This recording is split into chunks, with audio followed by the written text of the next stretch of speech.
You're tuned in to the Binge It Babe podcast with your host, me, Candace Estelle. All right, babes, let's get binging.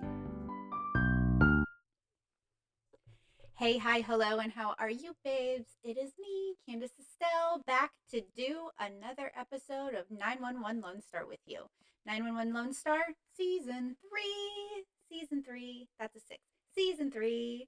Okay, so this season is wild. It is all over the place.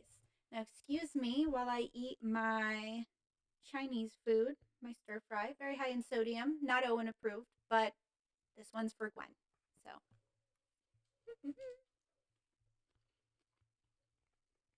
I'm incredibly hungry. So, while I'm filming this, there's a really good chance I'm actually just going to eat this episode. Who knows if I will have to cut it out or if it's gross or annoying, or maybe I can just manage to not do it. But I am pretty freaking hungry. So, I made myself a nice little stir fry. I know that when Gwen and Owen and TK were doing it, they're usually ordering Chinese, but I ain't been paid yet, so I was not gonna do something like ordering takeout when I have rice and veggies and meat in my fridge. I can make it myself. It's also one of those meals that I've been making quite a bit lately just because stir fry has basically everything you need in a day in it, and I can do it pretty quickly. Because I definitely will hit this point where I'm like, oh crap, I have forgotten to feed myself. And now it is 3 p.m. 3:20 actually. So here's what it is. Okay. Season 3 is bananas.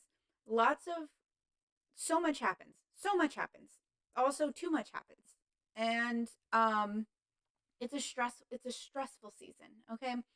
So the end of season 2 ended with Billy Burke shutting down the 126. I can't even remember what his character name is now because his name is Billy to me. We know his character. I'll remember it later, I can almost guarantee. Um, so literally everyone hates him at this point. He's no longer friends with Judd. Like, Grace is not happy with him, nothing. So when we come back to season 3, we get a couple of big surprises. A, the 126 is still closed. B, Owen is out living in the country pretending to be a cowboy, and a huge ice storm hits outside of Austin, which is crazy to me because, like, I'm from Texas. I saw snow once, and I wouldn't consider it snow now that I also have lived in Colorado. I know that they had that huge, like, winter storm that happened a couple years ago, but this is atypical. I think they mentioned that in the show, but for me, it's always just like, really? Really? Okay. Um, so Owen's out living in the country, like pretending to be a cattle rancher. Well, he doesn't have cattle or a ranch, but basically it's that vibe. And I think it's really bizarre because if the job that you went down there to do closes down, go back home, move back to New York, or did TK not want to, so he stayed? It's a little bizarre to me. Like, realistically, if you're down in Texas and you're down there for the job and you haven't been down there for very long and you're a New Yorker, I feel like you'd want to go back to New York, and vice versa. Like, if you're in New York and you're a Texan and you no longer have to be there, are you going to stay? I don't know. The food is really good, but it's also a little bizarre to me. I'm also just going to double check. Yes, okay, I did actually hit record. For a second, I was worried I didn't, and that would be a bummer. So the first four episodes, they are dealing with this snowstorm, ice storm in some way or another. The first part, we just see kind of Owen is pretty despondent. He's out there. I think Marjan comes out there to help him out.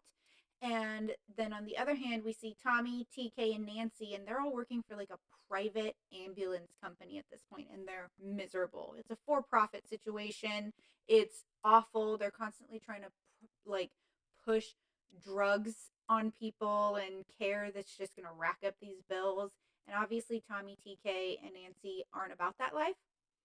And so they're getting in trouble for like not wanting to do that.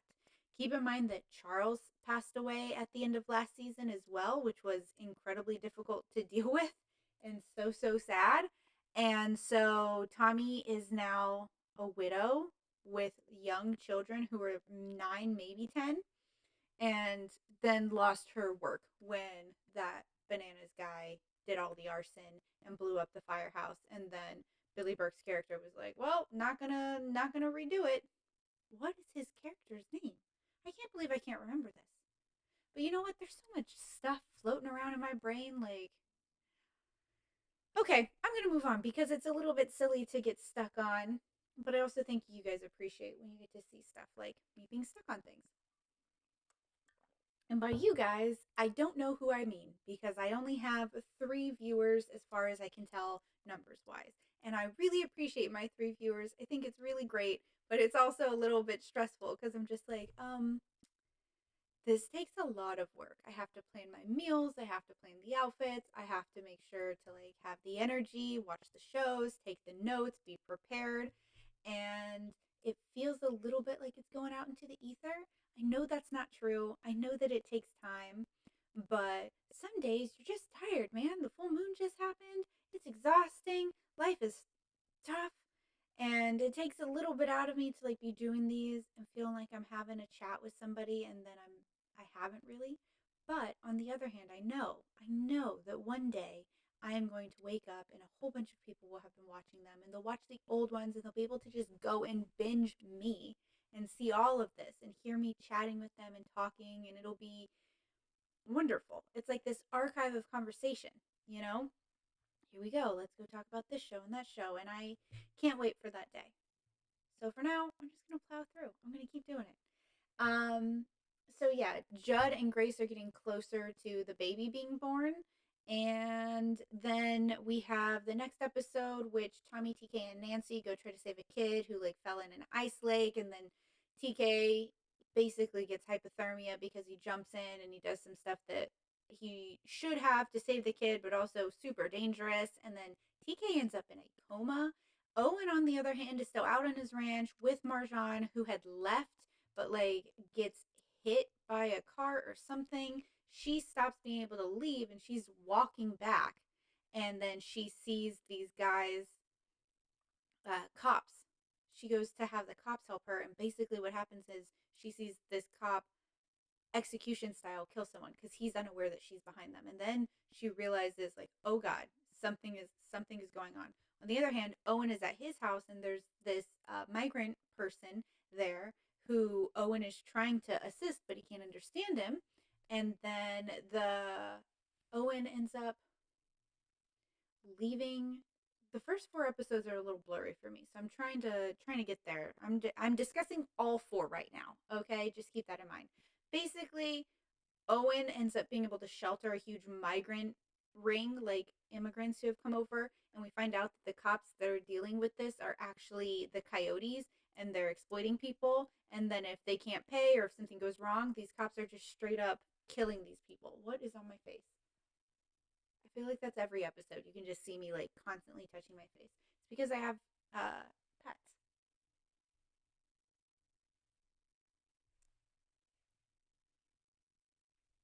There's nothing. There's nothing there. It's like a phantom pet hair, and I can't do anything about it. Whatever. I'm moving on. So Owen is dealing with that. I'm pretty sure he gets injured. Marjan is injured from the car accident, I think, and then she also like has to outrun the cop because he realizes she's behind them. She makes it back to Owen's house. The cop is there, and I think he's trying to find where the migrants are. They're hiding. It's bananas. Oh yeah, because they find a guy out in the ice storm. Him and his neighbor lady, who she'll come back later in a weird way. Um, and his neighbor lady who has just been divorced, and they find a guy, or the guy comes up to the house and he's injured. They're trying to help him. They get him back to where he needs to go, and they find out that he's also like a coyote. Like he's the bad guy, and he's been holding these people at gunpoint and stuff. And so then Owen is stuck. He has the people there. It's a lot. The cops are bad. Novel. And then Marjan is able to like outside of the house because she sees that the cop is there to like make a noise that makes the cop want to go outside and check, and that allows Owen and Marjan to take the guy down. The migrants end up being okay. Everything gets resolved because that's how the show works. And Marjan and Owen are able to like solve that. And then I think at some point, oh my god, at some point Owen has to find out that TK is hurt because TK goes into a coma. Like, classic TK, he goes into a coma constantly on the show. And so he definitely goes into a coma at episode 4. I cannot deal with the fact that I can't remember what Billy Burke's character's name is. So I have to look that up real quick because it's going to drive me absolutely batshit banana Pringles. I'm not going to live that life. Like, I need answers. I need to know. Yeah. Billy Burke, Billy Burke, Billy Burke, Billy Burke. Come on. Directed, writing credits. I don't need that.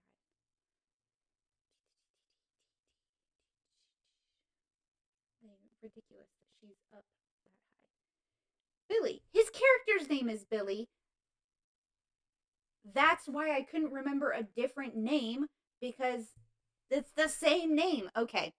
That gets me quite often, actually, where I will be trying to figure out a character's name and they're named after their actual name, and then it confuses the bananas out of me, and I'm like, no, I'm missing something. There's a piece of whatever. Billy, it's Billy. So no matter what, I was right. It's kind of nice. Okay. So Billy is trying to like make amends with Grace or Judd, and Grace is like not having it, and Judd is busy doing something. I don't know. I think Judd is trying to find Owen because of what happened to TK. It's a lot. There's 4 straight episodes that are very similar. Anyway, Owen's back in the city. TK is in the hospital in a coma again. And then Grace goes into labor, but Billy had gone to the house to like help Grace. It's the ice storm, so she can't drive. The ambulance can't get around. She goes into labor and she's like, "I have to go." And Billy's like, "Let me help you. I'll drive." And then she's like, "Get away from me. Like, I don't like you. I don't want you. Go away. Leave me alone." And he gets in the car with her or behind her or helps drive. No, he gets in the car with her and she's trying to drive. They get stuck like out on a highway or a freeway or an expressway. I don't know the difference between those 3 things. I know I've learned, and then in one ear out the other. I don't retain that. And so she is like in the middle of labor. Their car breaks down or just can't go any further. They're stuck. It's getting really cold. And Billy goes out trying to find something for her, like some heat source, something, and he ends up finding an RV. He gets Grace into the RV, and she's being hella mean to him still, which I get it, but also like, my God, he's like, please, I'm just trying to help. I just want to do the right thing. And she's like, get away from me. I don't, blah, blah. Just very hateful. And I get it, but also it's a little bit much. So she's in labor. Finally, she like grabs his hand, and there's that little bit of like unity, I guess, because he's sitting there. He's about to be who has to deliver the baby. And then luckily, Judd, Tommy, and Owen were also searching for Grace because they realized that she's not at a hospital. The car is gone. She's missing. Must be in labor type of thing. So they've been searching and scouring, and they find the RV because they can see, the smoke billowing and stuff like that. So they get there in the nick of time and they have the baby, which is awesome. And then next episode, there has to be some sort of time jump. We already know that there's obviously this like seasonal time jump because it's January when the show starts. So you're like, okay, so it's been 7 months, maybe 8, maybe more, maybe a little less. Who's to say? Because I'm not positive when it ends. We assume probably around April, May, but it starts up again in January. So it's been like 8 months. And so that's a decent amount of time. Doesn't feel like when you binge shows because you're just like, it's been 10 minutes. What is going on? Regardless, episode 5, the 126 is put back together. Like everything's brought back. It's rebuilt. It's no longer a condemned building. The baby is alive. And we also get this notion that like Charles has been gone for 10 months. So if it took 8 months just to come back to, the new season. That's bananas then, that it's only been 2 more months and they were able to completely rebuild the firehouse. The timeline doesn't match up. Also, TK is out of his coma. He's also well enough to be like back to work. So the timeline is like expedited. And that's a little bananas. To me, Owen goes on a date with like the chief of staff for the governor of Texas, and I really like her. He dates so many people. Like, and every single time he dates them, it's kind of serious, and so you get a little bit attached to these women, and then they're just gone immediately. Like Gwen. At some point, he dates his doctor. He dates this lady. He's gonna date another lady soon, and they get just enough episodes where you're like, oh, I really like you. Like his neighbor lady, they kind of have a vibe for those couple of episodes. And it's just like, can we have some structure here, like some stability? Because I'm getting whiplash from all these people. And so they, they rebuild the firehouse for this episode. The Owen goes on a date that then doesn't go very well. They have a house fire happen, and then they figure out that it's the daughter that did the house fire, but the daughter is like maybe 6 years old, and they're like, "Where is this kid at?" And so now it's a missing child's thing. Why is Owen and Tommy and all of them still working on it? I don't know. That's how the show goes. Is what it is. I think Carlos is also there helping out, and we find out that it's the kid's old babysitter had been like talking to her through the nanny cam, like through the Wi-Fi of the nanny cam, and convinces her to set the house on fire and leave. And then she basically kidnaps her at that point and takes her because she wants to keep her as like her child instead. I was really worried when the storyline started because all you get is the voice modulated like person talking to the kid in the nanny cam, and it's really disturbing because I was like, oh my god, is this going to be like a child sexual exploitation thing? Like, are we dealing with a pervert? And luckily we're not dealing with a pervert. Like, it's a woman who kidnaps, and I guess women can be perverts, absolutely, of course, but it's not that vibe, which I thought it was when it started, and I was very uncomfortable. It's not that vibe. She just loves the kid so much that she wants to kidnap it. And I don't mean to say just like that's not a bananas thing to do, just it's not as bad as sexual exploitation of a 6 year old. So it's one of those things that's just, it's a evil, but there was a worse evil I thought was happening. So I'm just really glad that that's not the case. They get the little girl back, the woman gets arrested, and then Judd is like sitting at the 126. It's afterwards, and he meets a guy. Our guy comes in and asks to talk to him, and he's like, yeah, that's me, what's up? And the kid's like, oh, I think I'm your son. And he's like, what? And he's like, yeah, like I'm your son. And he's like, what? And then you're just like, why why like, I'm blinking so much because I'm just like trying to repel this, because my god, why do we need this storyline? We've already got people in comas, people dying, husbands gone. Like, there's so much. And then they're like, what'd be really funny is if we took the most stable, wonderful relationship that's in the show that's left because, Charles is dead. Let's throw a big wrench into that one. And it's bananas because I mean, Grace handles it way better than I think I ever could. It's legitimately one of my fears is that one day I'll have a partner and we'll be lovely and happy and have our whole thing going on together, and then all of a sudden he'll find out that he had a kid all the like that he never knew about and didn't, cuz oh my god, for so many reasons. For one, my god, does that suck to miss all the things that ever happened in your kid's life depending on when you finally get to find out. You don't get to see their first steps, their first words, their any of those milestones. I can't think of anymore because I don't have the children. But also, aside from just being robbed of that time, it could change your family dynamic. Like, I don't know if I'd want to stay with somebody if I found out that they had a kid, even if they didn't know. And it's not even that it's their fault. It's just I don't know if that's the life I'd want. I don't know. I don't know. It makes me feel very conflicted, and I was very upset with this storyline. And that is not because of Wyatt. Wyatt is an adorable kid in this show. He's like 17 or 16, 17. I think he's around 17. He's great. It's just like, oh my gosh, the upheaval, you know? The next episode, so season 3, episode 6. Oh God, sorry. Um, Judd is trying really hard to bond with Wyatt, and Wyatt is very similar to Owen, not in terms of like stature, because that kid's wiry as hell, but definitely in terms of like they're both into alien stuff and like stuff that Judd just is like, I don't have any, he's trying so hard to like have this connection to him, and he feels like it's not going well, and Wyatt's just like, actually, like, just spending time with you, my dad, is the best thing. But he doesn't call him dad, he calls him Judd for a long time. And then Tommy is trying to deal with her grief from being a widow and joins a group for that and is trying to work through it. So it's a lighter episode, I guess. The next episode is also kind of light and kind of silly, but also introduces a character that I feel like is just always a bad guy. I don't know what his name is either as an actor. But I feel like every time I've seen him, he's a villain.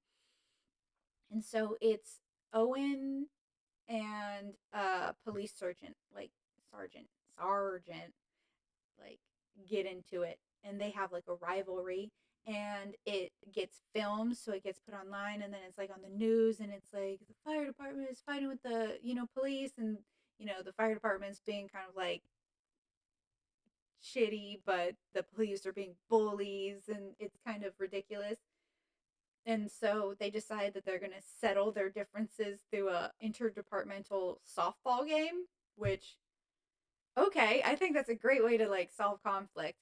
But the police do something crummy where they, like they detain a guy who's on the team who's going to be really good, but it's that crappy guy from last season that was the paramedic that got hired for like a day. Like Owen and Tommy rehire him, and they're like, "Oh, we're just so sorry. We've changed our ways. We really need you." So he agrees, and they basically only hired him because he'd be really good at the softball game, and then he doesn't show up, so they're getting just creamed. And then when he does show up, they're like, "Where were you?" And he's like, "I got detained by police for something, and then all of a sudden they just let me go." And they're just like, "Are you serious?" And you find out, everyone's doing stuff not so above board. And that guy shows up. I don't remember his name. I just think of him as like shitty paramedic. And then at the end of the episode, he throws a big fit about something or another again, and he's gone. So he's just like this one-off character all the time. And oh my gosh, I had a total blank. I don't even remember who wins the softball game. Oh, I don't think they do win because I think they get called out for something else. On the other hand, we have Grace, who's now back at work after having the baby because it's America. And so she's at work, and the guy who had been like watching her shifts for her, and is sitting at her desk, like has decided to stay on the day shift instead of being on the night shift. And so they have to argue about like her desk because he's sitting at her desk, and he's like, well, this is where I've sat for like, you know, 8 years or 12 years or something. And she's like, this is where I've sat for 16 years. And she's like, I guess I'll go sit somewhere else. I don't know. It's a lot of art, like arguing, but not real arguing, just where she's a little annoyed, and he's very intense. So he's a great, 911 operator, but a little bit boisterous and like very opposite of Grace, but still a really good person to do the job. He gets a really heartfelt call, and it is going really well. He's able to stop a guy from committing suicide. However, he ends up having a heart attack in the middle of that call. And so he gets wheeled off, and Grace has to finish taking care of it. And it's a lot going on. So you end up kind of liking the guy. He's a British guy that I recognize from some stuff, but I could not pinpoint it right now. Apparently, I don't remember anything today. And so he's cool, but also a little obnoxious. And then he gets wheeled off, and then you kind of feel bad for thinking he's obnoxious. I just want to point out that obnoxious people have medical emergencies too. Okay, they continue to be obnoxious. His name is Dave in the show. That at least I remember. And then um that episode ends with TK or Owen, I think TK, getting a phone call that Gwen is dead, which is his mama, which is why we have our meal in honor of her. What the hell? Like, what? What? I don't. It was unnecessary. Unnecessary storyline, okay? We don't need Judd to have a secret child. We don't need TK to lose his mama. Because keep in mind, TK is a recovered addict. This is definitely something that could set him off. And you're just on the edge of your seat the whole time, worried it'll set him off.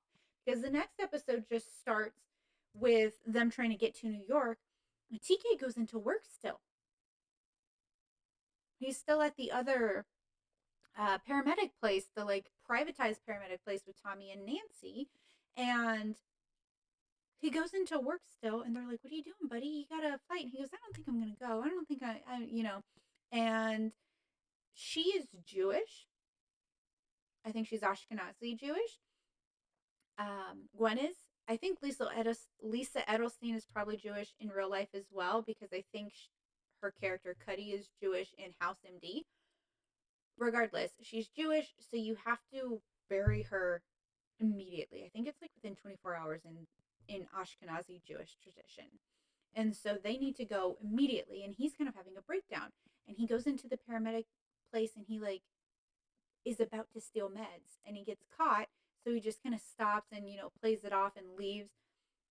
He ends up on a plane with Owen to get to New York. Carlos is supposed to be coming, but there's weather or something. The plane gets overbooked.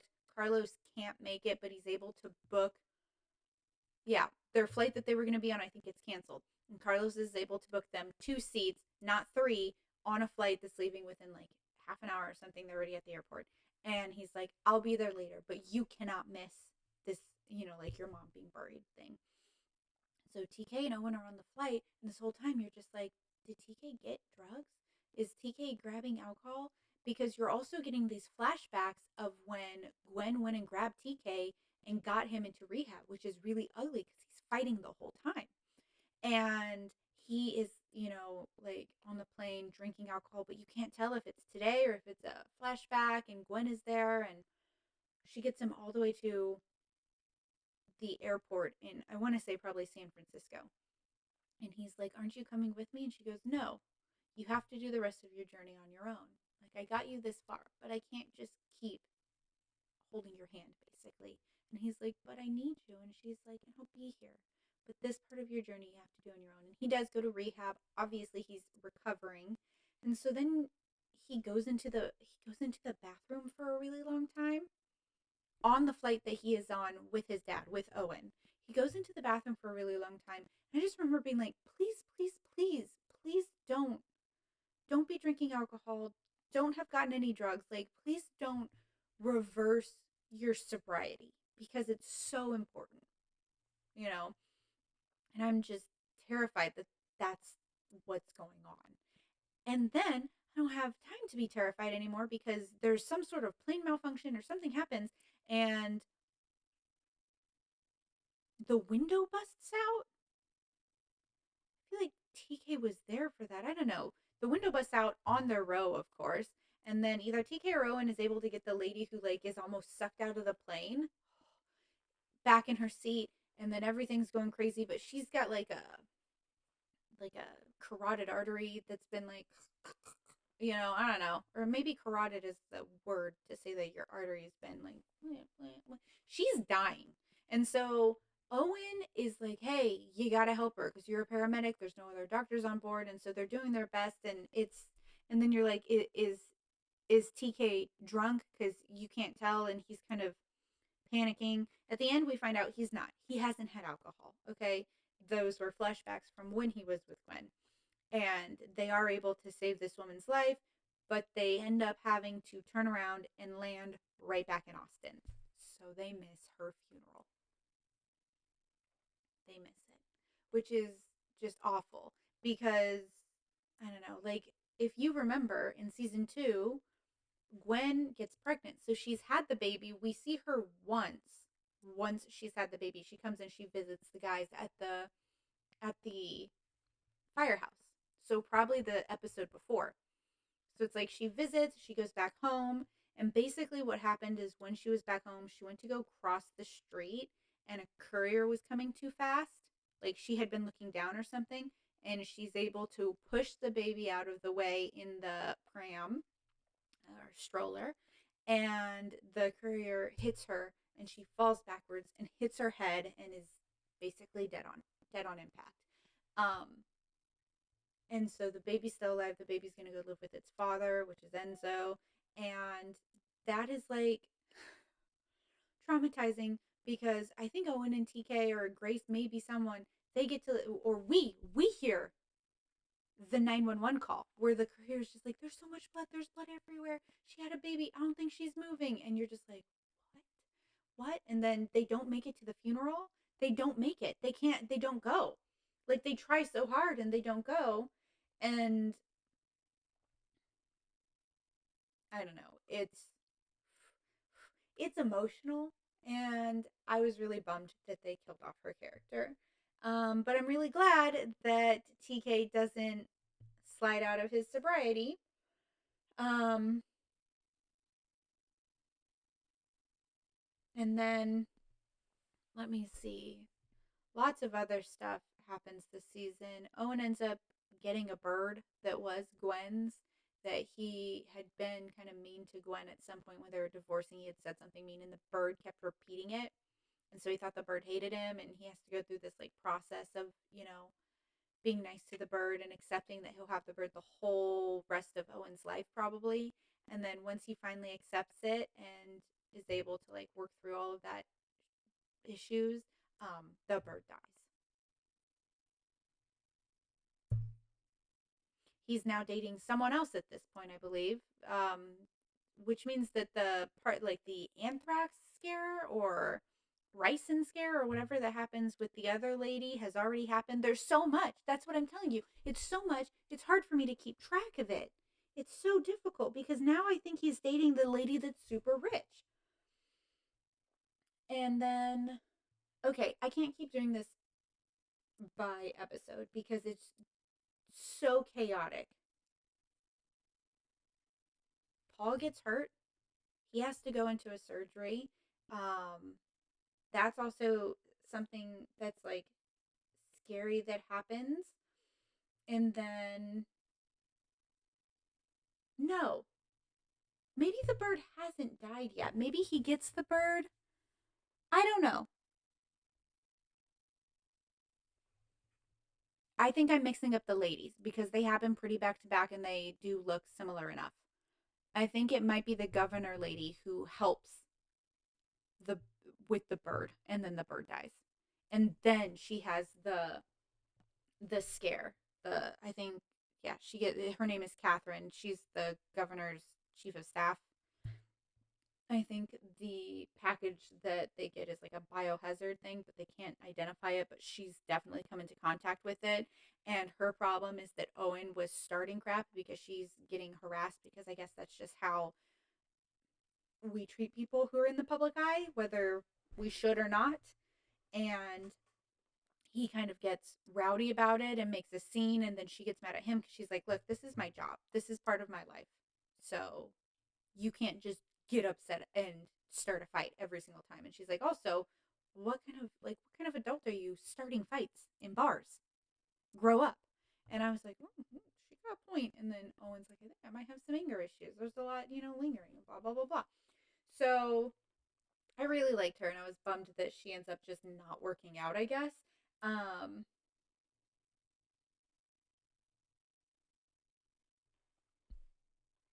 is this?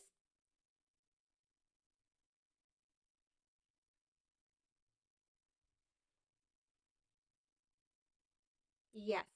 Okay. So then after all of that stuff happens, remember, I'm not going to be episode specific anymore for this one because it's too much and my brain is swirly whirly and about. Catherine and Owen then have a stalker who's like burning places down and then all of a sudden I think accidentally kills someone. And then we find out, guess who the stalker is? Guess. You won't because it's so freaking random. It's his neighbor from the very first couple of episodes from when he was out living in the country. She fell in love with him. And then when she moved from the country. She went to go live in her studio, and they're all super friendly and, oh, it's so nice to see you. Owen and Marjan go and visit her, and she's just like, I just knew that we were meant to be together. And he's like, what? And she had been like starting arsons, and she's who sent the biohazard to Catherine, I believe, to like scare her. And we find out that she's just obsessed with Owen, and that she moved to Texas from wherever she came from after her divorce. Yeah, true. But she didn't get divorced. She beheaded her husband and they found his head in their freezer. Okay? She's bananas. Which, like, Rob Lowe's an attractive man, but no man is worth any of that. Although I guess she had already lost her scooper at that point, because her marbles they're everywhere. Okay, they are just scattered to the wind. Um, and then Nancy gets in trouble because she resuscitates someone who has a do not resuscitate bracelet, and the team didn't see it, but Nancy caught a glimpse of it, but still helped the woman because the woman's sister was right there. And then the woman dies later. She is someone who had cancer. She didn't want to keep living. She tries to sue the department. Nancy could like lose her job. It's a big thing that she wants Nancy to lose it where she can never be a paramedic again. Nancy's one of the best paramedics in the world, obviously, because she's a character that's built to beat that. And so there's a lot of back and forth, and I was like, they can't get rid of Nancy. That would be awful. And luckily they don't, but Nancy has to do, you know, some like soul searching and also do some community outreach for do not resuscitate things, and that's good. But it's also like the sister who lives is like trying to fulfill the woman's wishes, and they have to convince her and be like, hey, we know you're grieving, but could you not ruin someone's life right now? And that, I think, is like really crummy when it comes to DNR, because I get that that's your body, you have that autonomy, but also you are then forcing people to sit there and watch you die when they could save you. And that doesn't feel fair either, because you're ruining some people's lives. And if you're like, well, then don't get into that type of work if that's what you don't, if you can't handle that. And it's just like, I don't understand really how anyone could handle that. I know that all I have to do is CPR real quick and you wouldn't die right now. Guess I'll just sit on my hands. Like, that's a bananas way to behave. Um,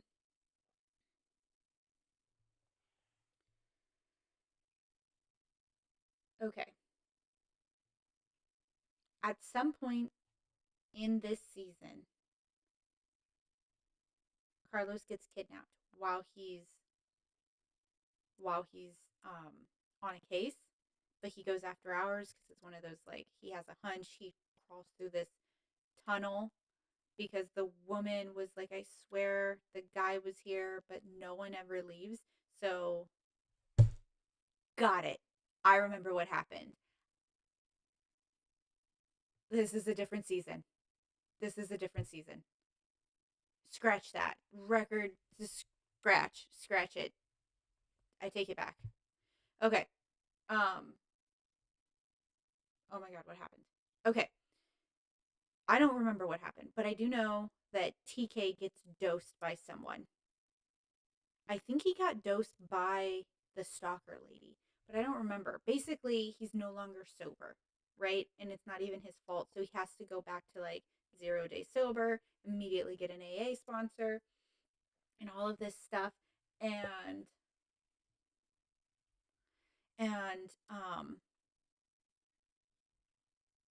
it's really stressful. And then Carlos gets jealous of the AA sponsor because TK is like staying up late and talking to him at like 4 a.m. and kind of flirting, it seems like, or being really like sweet and charming. And I can totally get that like level of, insecurity.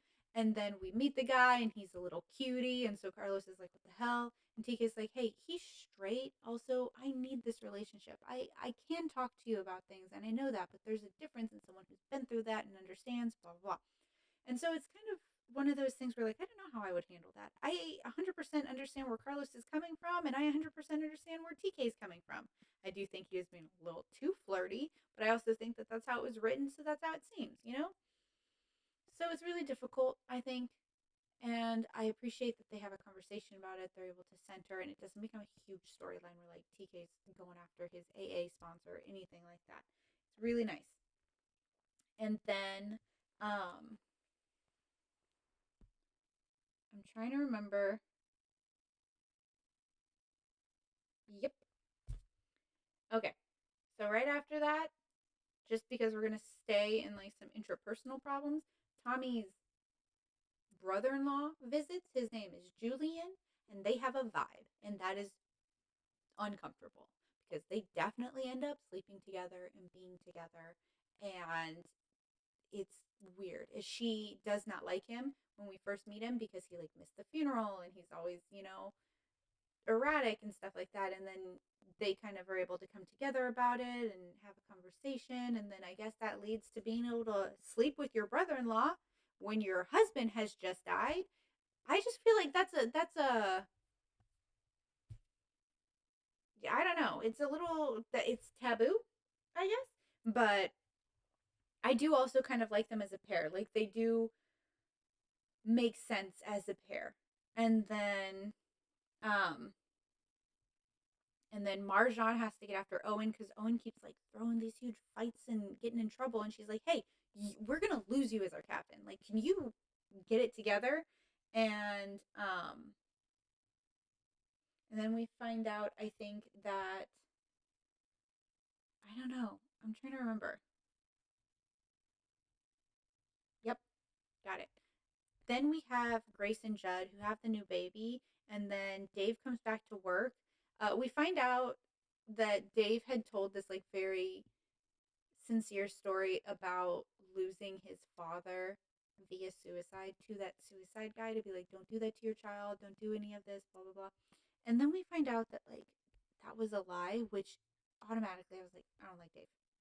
But Grace tries to reach out at another point because I think Dave's apartment or something, like the bathroom is being remodeled and he hasn't been able to shower. And she's like, well, you can come over and, have a meal, have a shower. And he's like, oh, thank you so much. And then he ends up staying there because Judd offers. And he stays for weeks. And then we get to the end of it, and like Grace was already having a difficult time with him at work. And now he's at work at her house, like they're writing they're commuting together. She gets no time away from him, and he's annoying her because it's a very long standing house guest and they weren't even really friendly to begin with.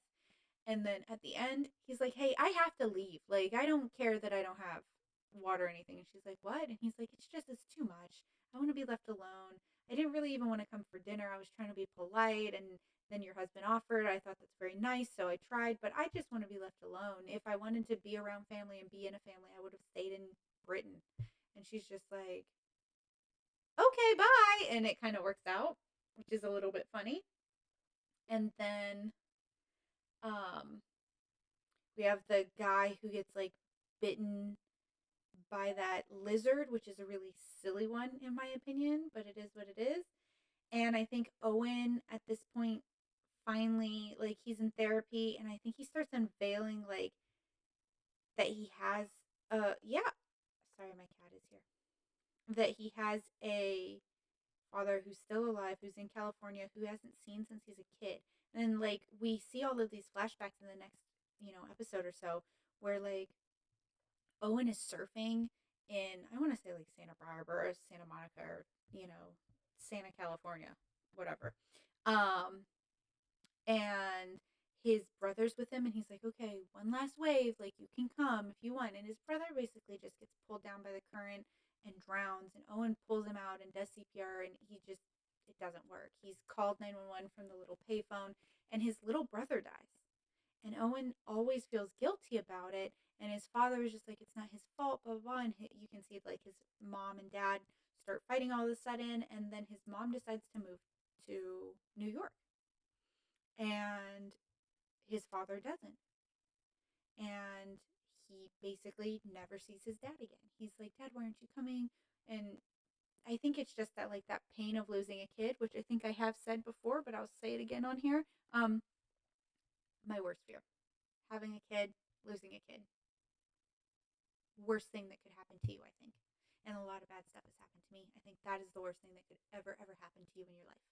And it's really heartbreaking.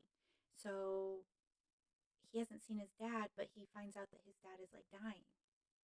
And he goes to the nursing home basically to say goodbye, and he meets his half brother, who's his brother in real life, and he meets his father's wife and like sees all the family and children. They're all surrounding him. So basically, he went and just made a second family, which nothing pisses me off more than when people do that, because I know that's a thing that real people do, and I think you're a real piece of shit when you do stuff like that.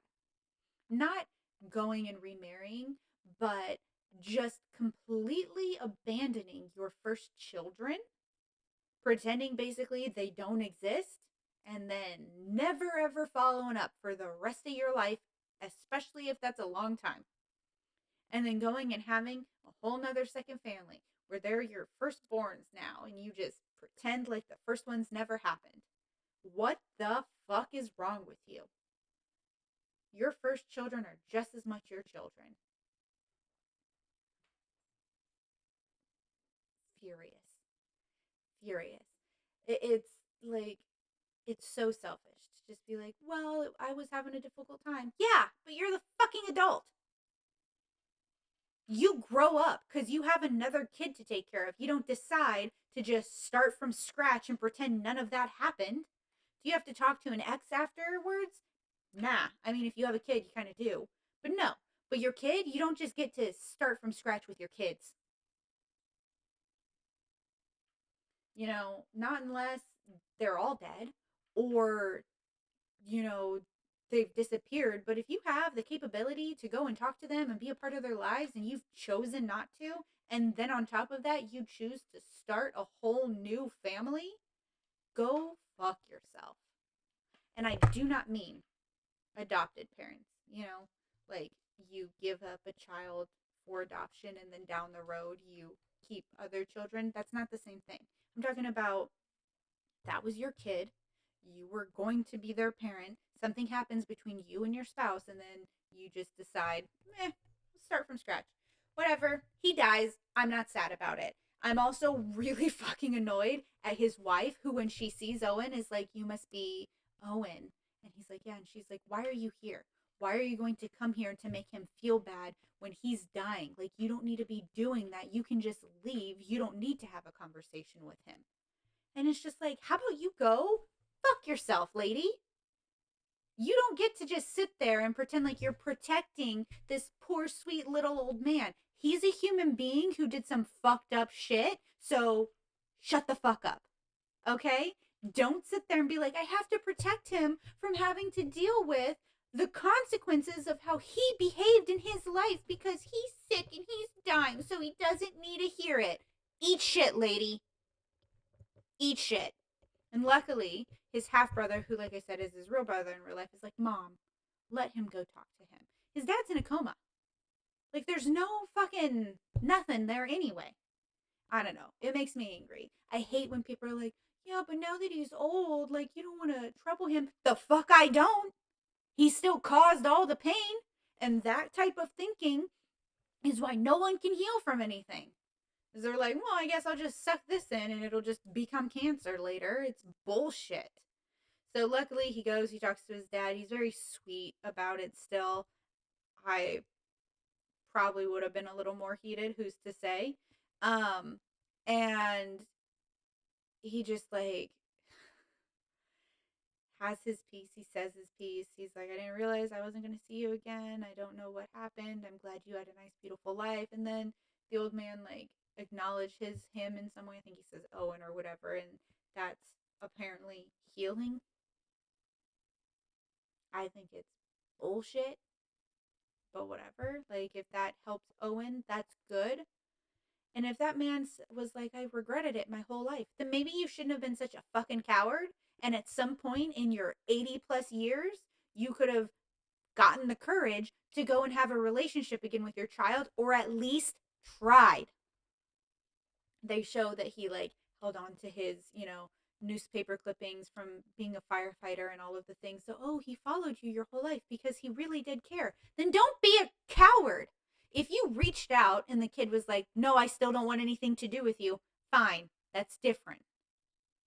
And then you do all of that stuff, and that's healing. But you don't never reach out because you're such a fucking coward, and then be like, oh, but you did mean something to me.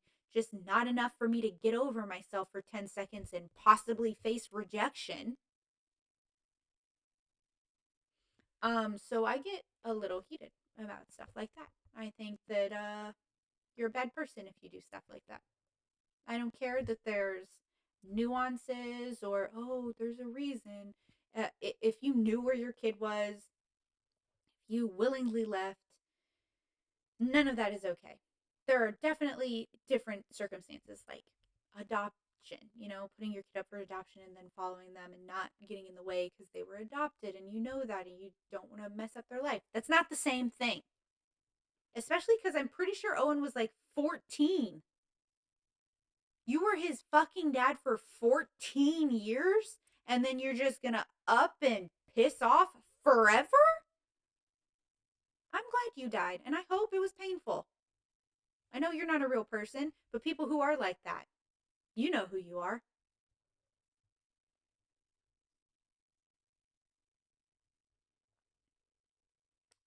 Uh, anyway, so the rest of the season is like, I don't know. It's fine. Whatever. The season ends with like Judd parenting Wyatt because Wyatt wants this internship at a tech company and he get like it's so freaking cute. Judd goes and gets him a suit and everything and he's all dressed up and he looks real dapper and he goes into the internship interview and it's tech so everyone's dressed like shit, which is, cool or whatever. I'm in tech, so I can say that. A lot of times tech people dress like shit and be like, it's just because it doesn't matter because I'm too cool to care. It's like, you're too cool to care about how you look and how you present yourself to the world. And then they'll be like, oh, it's because I don't care about what other people think of me. And it's like, if you are carefully curating so hard how much you don't care, you care. Also, you don't care about fashion for yourself and how things make you feel. Like, I dress hella cute all the time, but I do it for me because I like how I dress. Now, if someone's like, I don't like your outfit, I don't like that's, I don't care about that. But I don't know, whatever. The indifference annoys me. He shows up, he's putting in a lot of effort, and basically he gets laughed at for that. And he then gets too anxious and fails the interview and doesn't get the option. And Judd is like, why don't we go have a conversation about this? And so Judd is already hurt from something else that happened earlier in the season. I can't even focus on it. His leg is broken. And but he like hobbles in to go and talk to the guy and explain like, "Hey, that's my son. I instructed him to wear the, suit and all of that. And if you could maybe just give him another chance, he's very bright. He has his whole future ahead of him. What do you say?" And the guy is incredibly rude. He's like stereotypical tech douchebag. And um, and Jed was like, look, you don't have to, behave that way or talk to me that way or whatever. And basically, um, basically what happens is like there's some sort of, I want to say, gas leak or something. Wyatt is watching these like maintenance workers. They go to the basement to go deal with that. And then there's a huge explosion and the building basically collapses and Judd's in there. Judd is able to save a whole bunch of people and himself, gets Wyatt the interview, but at the same time, Owen goes into the building to help, I think into the basement to find that guy and save him. And then Owen gets trapped and can't get out. The building like shifts again. It's very intense. I obviously know Owen's not going to die, but it was incredibly intense, and very stressful. And he's stuck in there. He's dealing once again with like hallucinating people from 9/11 that he lost. And people, he's like talking to a guy the whole time. He's like, I'm going to get you out. And the guy, like, I thought it was the guy. And then the guy goes, you can't do that because I'm not really here. And I was like, what? What? And then,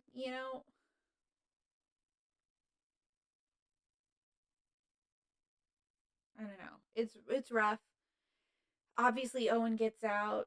Tommy and Julius decide not to be a thing. He's like, I gotta go, and she's like, okay, fine. Like, is what it is. And then I'm pretty sure that TK and Carlos get engaged at this point. I know there's a point where they don't live together and they have to like come back together. Maybe that was at the beginning of the season. Or maybe that's at the beginning of next season. No, I'm pretty sure they get engaged at this episode. Yeah. So it's stressful. It's stressful. I'm stressed right now. I got too stressed to even eat my food. So I'm going to eat now. And yeah, the show is incredibly stressful. It's a lot of drama, it's a lot of heartache. Highly recommend. 10 out of 10. I love the suffering. And I get very passionate. I got feelings, you know?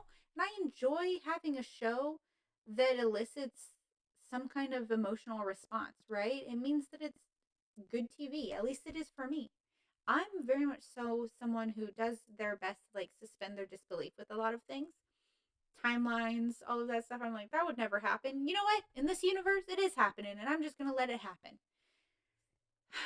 So I usually feel that way. But you know what? Why don't you stick around for episode, or for season 4, episode something or another, but season 4, part 4, because suspending my disbelief is a little bit more difficult next season for a couple of things.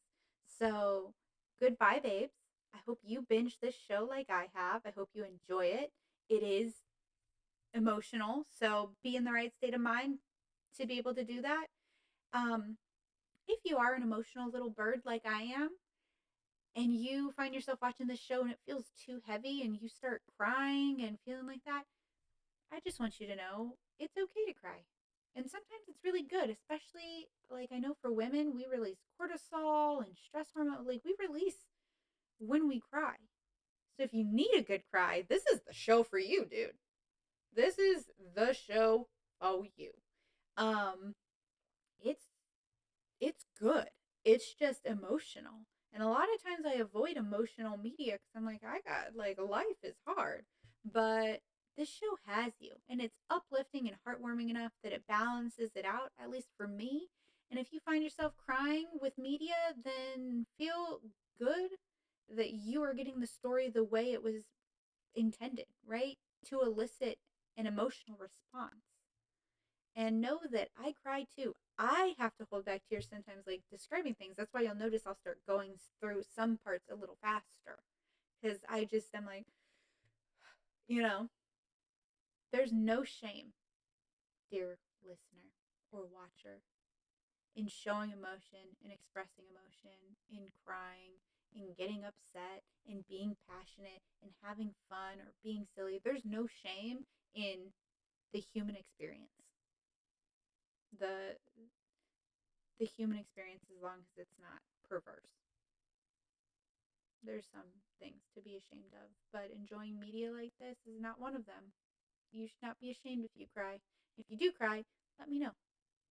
I'd love to not feel like I'm the only one. So, toodaloo, and I'll see you guys for the next episode. So, later, skaters.